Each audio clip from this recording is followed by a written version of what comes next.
Title: My wife said for the 1000th time, my ex would never disappoint me like this. I finally snapped. Then maybe you married the wrong person. She went pale. I continued. She said it again while the kettle screamed between us. For the 1000th time, my ex would never disappoint me like this. Her voice was casual, practiced, a blade wrapped in velvet. I didn't raise my voice. I didn't even turn around. I poured the water, steady hand, steady breath. Control had become muscle memory by then. Then maybe, I said, calm as a confession whispered to a mirror, you married the wrong person. Silence snapped the room in half. I turned. She'd gone pale. The color drained like a tide pulling back before a wave. Her eyes flicked, not to me, but to her phone on the counter. A reflex, a tell. I stepped closer. Not fast, never fast. Lucky for you, I continued, I can fix that mistake. Her mouth opened, closed. She swallowed. My thumb tapped my screen once. The divorce attorney was already on speed dial. Not because I was impulsive, because I was prepared. That moment, right there, was the payoff. But it wasn't the beginning, and it sure as hell wasn't the end. We hadn't started this way. We never do. There was a time she said my name like it mattered. A time my presence softened her edges. We were a team built on late nights and shared coffee, inside jokes and quiet victories. I invested deeply. I don't do anything halfway, love included. Her past was a shadow she insisted didn't exist. The ex was nothing. History, a closed chapter. I believed her because I wanted to. Because trust is a decision before it's a feeling. I gave her stability. She gave me reassurance, or at least a convincing performance of it. The comparisons started small. A shrug, a laugh. He used to remember dates. He was more spontaneous. Little needles slid under the skin. She watched for reactions. I didn't give her any. I adjusted, improved, listened. The needle turned into a blade. My ex would never disappoint me like this.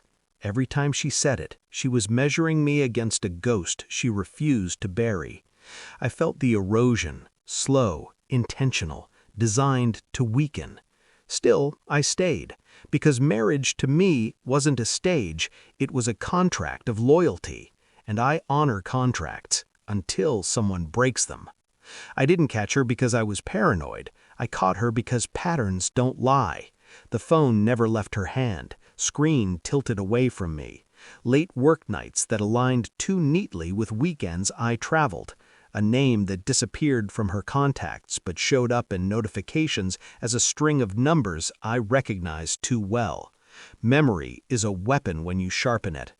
The moment came quietly, a reflection in the dark window as she smiled at a message she didn't want me to see. Not a happy smile, a hungry one. That was when the pain ended and the planning began. I didn't confront her. Confrontation is for people who want answers. I wanted outcomes. I became observant, distant but not cold, attentive but not suspicious. I let her believe she was winning, that I was shrinking. I installed nothing, hacked nothing. I didn't need to. People betray themselves when they think they're safe. Cloud backups synced to the shared tablet. Location data told stories she forgot to delete.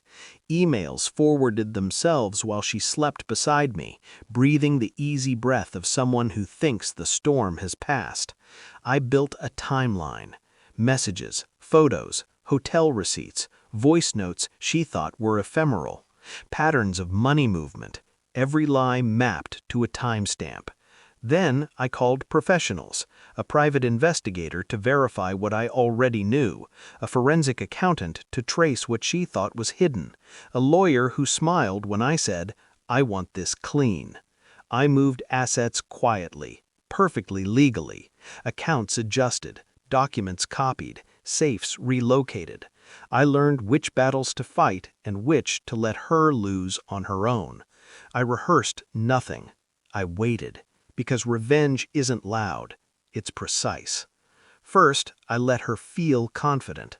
I complimented her, planned a weekend away, told her she looked happy.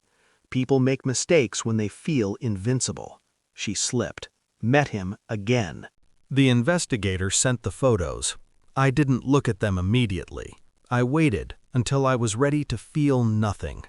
Then I pulled the first thread. I canceled the joint credit line she'd been leaning on, quietly. The notification hit her phone while she was with him. I know because she called me 5 minutes later, breathless, confused. Probably a system error, I said. I'll check. I didn't. Next came the professional exposure. The ex wasn't just an ex. He was married, with a reputation to protect and a career allergic to scandal. My lawyer sent a letter, not threatening, informational, factual, devastating. He folded fast. Men like that always do. She didn't know yet, not fully. She just felt the ground shift. Then I filed. No warning, no dramatic announcement. Papers served at her office, in front of people who knew her as stable, respectable. The look on her face when she came home that night, confusion mixed with fear, was almost enough. Almost. The confrontation happened in our living room, private, surgical. She tried denial first, then tears, then anger. She blamed stress, loneliness, me. I let her speak. When she finished, I slid the folder across the table. It landed softly, heavy anyway. Screenshots, transcripts, dates, times, locations, bank movements, photos she'd never seen taken. Her hands shook as she flipped through them. Each page peeled another layer off the woman I thought I married. "This isn't," she started. I raised a finger. She stopped. "I didn't do this to hurt you," I said. "I did it to end this." She asked about forgiveness, about therapy, about starting over. I leaned back. "You already did," I said, "just not with me." That's when she said it. Desperate, petty, familiar. My ex would never disappoint me like this. That's when I snapped. Not violently, not emotionally, truthfully. Then came my lines, the ones she'll hear in her head for the rest of her life, and when I told her I could fix the mistake, she finally understood. The power had shifted. The ex vanished. His wife didn't scream, she documented. Methodical women always do. His life collapsed quietly. Promotions rescinded, invitations disappeared, reputation reduced to rumor. My wife, soon to be ex, lost more than a marriage. She lost the narrative. Friends distanced themselves when timelines didn't add up. Sympathy dried up when facts surfaced. The settlement favored me, not because I was cruel, because I was prepared. I kept the house, the accounts, the peace. She kept the consequences. Now I sit alone sometimes and replay it, not with anger, but with clarity. Betrayal didn't break me, it revealed me. I learned that love without respect is just leverage waiting to be used. I learned that silence can be a weapon, and patience is lethal when paired with intelligence. I don't miss her. I miss the man I was before I had to become this, but I don't regret it, because when she said I disappointed her, what she really meant was that I refused to be manipulated. And when I fixed the mistake, I didn't erase myself. I chose myself. That was the final move.